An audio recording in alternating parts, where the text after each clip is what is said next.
Dude, have you like ever heard about it or even been put into this situation where somebody tries really, really, really, really, really hard to get you to talk about something that you know it was like the most like non like possible thing for you to talk about in any way, shape, or form safely, which is killing the president. You know, it's a crime to even talk about killing the president. You know, I found these letters at one point in time that were surveillance connected to, it was actually relatively benign. This guy saying that he was really concerned that things that the president was doing with the attorney general and a couple of other guys were such serious high level national security threats that they needed to be removed from office, and if necessary that they needed to be rendered incapable of being able to do these things. He didn't necessarily say they need to die, but he did let them know that he believed that if necessary, lethal force should be used to keep them from doing things that he honestly believed were treasonous. He actually believed the president and the attorney general and other people were at such a level that they were compromising the security of the people of the United States that they needed to be stopped by all means possible. And this wasn't just, you know, somebody getting on the phone or maybe going on the internet and doing some searches in isolation or even like going to like a meeting of like the, you know, fraternal order and trying to like clandestinely organize guys over one of those dinners. You know, it wasn't like that.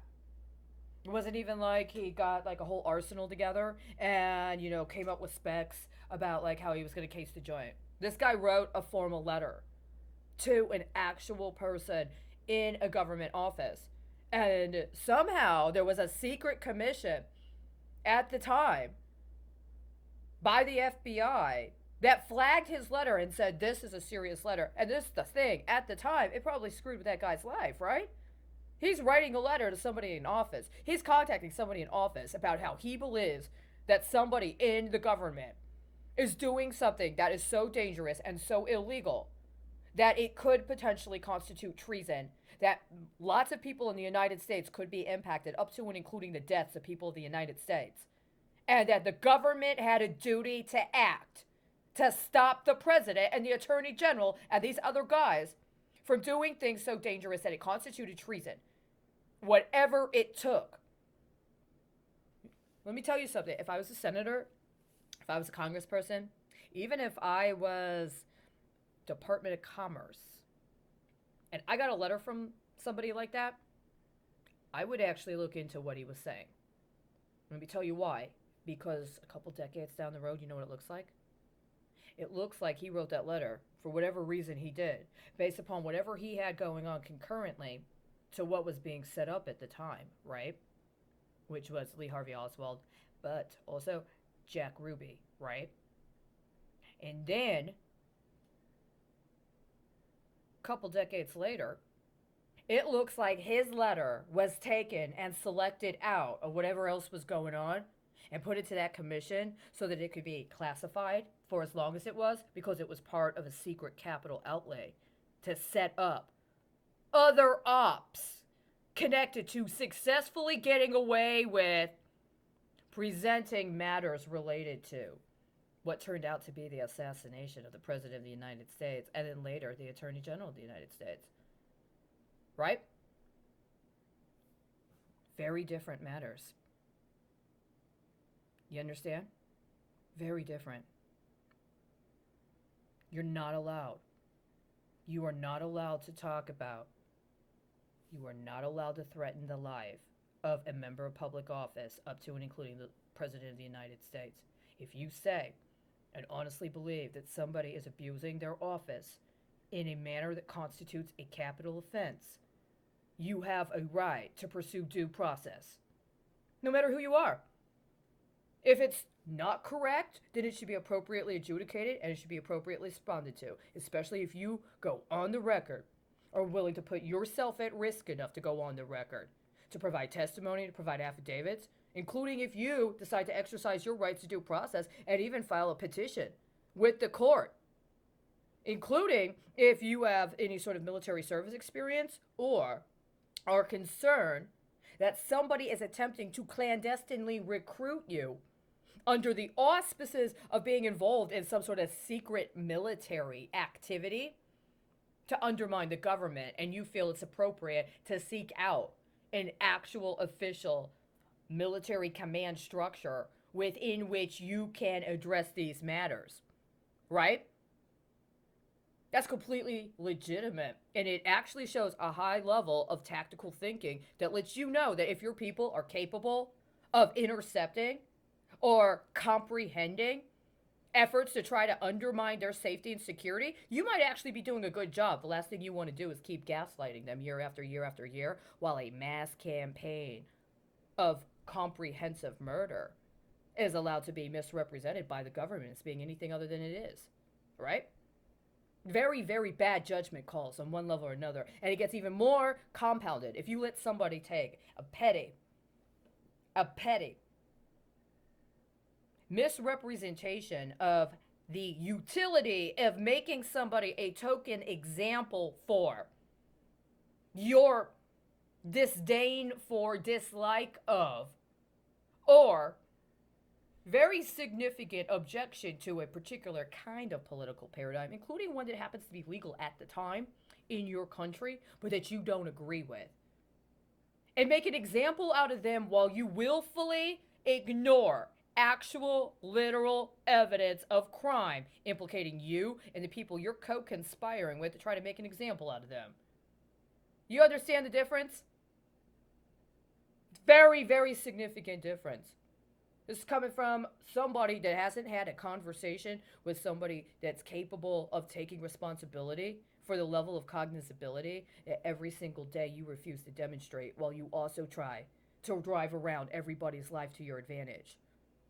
It's very different. If you believe that even a member of political office is engaging in actions that are capital offenses, you know what that says?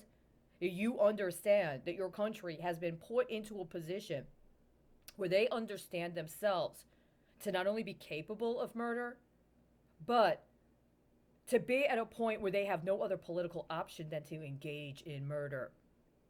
It means somebody's in the wrong position.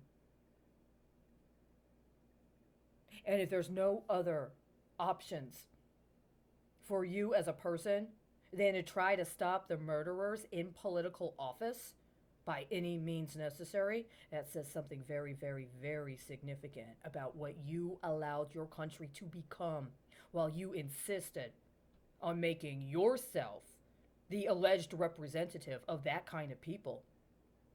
You've, in my world, whoever you are in any level of political office, you've reduced the entirety of your people to me. And I see you as narco-terrorists and homicidal child sex predators. And the proof I have is that I have absolutely nobody else to talk to literally while I'm constantly processing the volume of information I am.